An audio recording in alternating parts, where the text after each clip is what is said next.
नमस्कार दोस्तों। आज हम बात करेंगे 27 नक्षत्रों की श्रृंखला में दूसरे नक्षत्र भरणी की। ये नक्षत्र मेष राशि में 13 डिग्री 20 मिनट से लेकर 26 डिग्री 40 मिनट तक फैला हुआ है। भरणी का स्वामी ग्रह है शुक्र यानी वीनस, जो हमें जीवन के सभी सुख, सौंदर्य और भौतिक आनंद देता है। लेकिन एक दिलचस्प विरोधाभास देखिए, इसके देवता हैं यम यानी धर्मराज, जो हमें कर्म और उसके फल का कठोर हिसाब याद दिलाते हैं। यहीं से भरणी का असली रहस्य शुरू होता है। एक तरफ शुक्र का ग्लैमर है तो दूसरी तरफ यम का अनुशासन। ये भोग और संयम के बीच का एक महीन संतुलन है, जिसे साध पाना ही भरणी की असली चुनौती है। भरणी का प्रतीक योनि है, जो सृजन, जन्म और उत्पत्ति की असीम शक्ति को दर्शाता है। इसका तत्व अग्नि है और गुण मनुष्यगण है। इसलिए भरणी नक्षत्र में जन्मे लोगों में एक गजब के सृजन करने की ऊर्जा होती है, एक पैशन होता है कुछ नया बनाने का।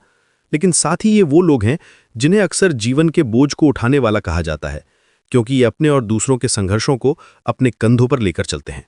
अब बात करते हैं इनके मनोवैज्ञानिक स्वभाव की। भरणी नक्षत्र के लोगों में एक असाधारण इच्छा शक्ति और आंतरिक शक्ति होती है। वे जीवन में आने वाली बड़ी से बड़ी मुश्किलों को भी चुपचाप सह जाते हैं, बिना किसी से शिकायत किए। यही वजह है कि वो बाहर से जितने शांत दिखते हैं, अंदर उतने ही गहरे और जटिल होते हैं।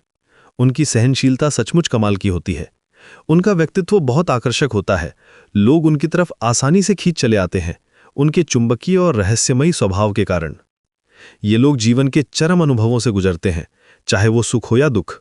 इन्हें हर चीज एक्सट्रीम में अनुभव होती है, बीच का कोई रास्ता नहीं होता। साथ ही ये बहुत न्यायप्रिय होते हैं और किसी भी तरह का अन्याय बर्दाश्त नहीं कर पाते, तुरंत उसके खिलाफ आवाज उठाते हैं। करियर की बात करें तो शुक्र के प्रभाव से ये लोग कला, संगीत, फिल्म, फैशन और ब्यूटी इंडस्ट्री में बहुत सफल हो सकते हैं। इनकी क्रिएटिविटी और सौंदर्य बोध इन्हें इन क्षेत्रों में ऊंचाइयों पर ले जाता है। वहीं यम के प्रभाव से ये न्याय और प्रशासन के क्षेत्र में भी बहुत अच्छा काम करते हैं, क्योंकि इनमें सही और गलत की गहरी समझ होती है।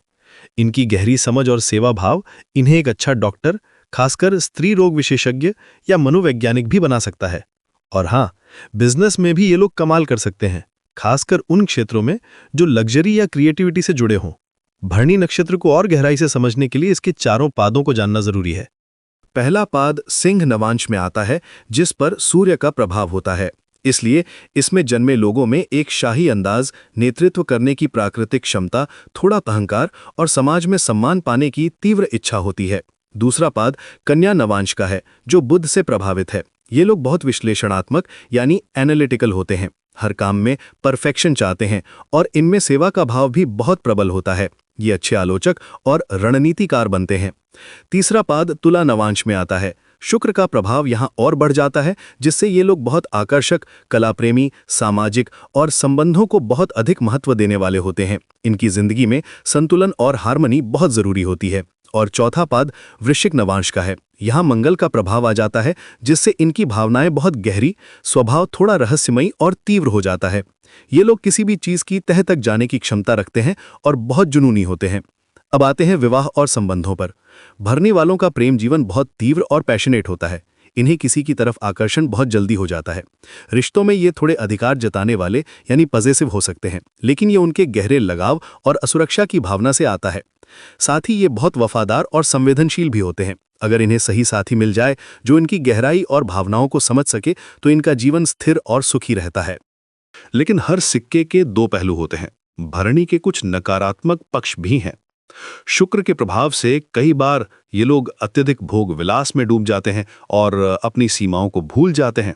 जीवन के बोझ और गहरी भावनाओं के कारण ये अक्सर मानसिक दबाव और तनाव महसूस करते हैं। अगर ग्रह स्थिति ठीक ना हो तो गुप्त संबंधों की संभावना भी बन जाती है, क्योंकि ये हमेशा एक तीव्रता की तलाश में रहते हैं। इन्हें क्रोध और ईर्ष्या भी जल्दी आती है, खासकर जब इन्हें धोखा मिलता है।